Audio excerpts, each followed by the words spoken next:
जिन ने क्या अमल किया था कि शाहजी दिन ब दिन कमज़ोर होते चले गए और फिर वो सेहतयाब ना हो सके, उनकी मौत वाक़ई हो गई। 3 दिन गुजर चुके थे लेकिन मेरे साथ कोई वाक़या पेश नहीं आया था, लेकिन मुझे चलते फिरते अक्सर ये महसूस होता था कि मेरे आगे पीछे मेरे साथ कोई चल रहा है।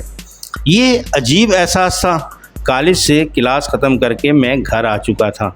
अम्मी ने खाना लगा दिया था। खाना खाकर मैं अपने कमरे की तरफ चल दिया। मुझे स्टडी करनी थी, कुछ नोट्स बनाने थे, लिहाजा मैं अपने कमरे में आ गया और किताबें खोलकर बैठ गया। अभी मैंने किताब का पहला सफ़ा ही पढ़ा था कि कमरे में एक ज़ोरदार छपाका हुआ और पूरे कमरे में रोशनी सी भर गई। मैंने चौंक कर किताब हाथ से छोड़ दी और फिर अचानक ही वो मेरे सामने खड़ी थी। हाँ, वही दुर्रे शहवार हुस्न का पैकर आज सुर्ख लिबास में मलबूस थी। सुर्ख लिबास उसके हुस्न को ज़हरे कातिल बना रहा था। कोई भी उसके हुस्न को देखकर दीवाना हो सकता था, अपने होश व हवास खो सकता था, उसके लिए अपनी जान दे सकता था। मैं हैरत और महवियत के आलम में उसे देखे जा रहा था। क्या हुआ?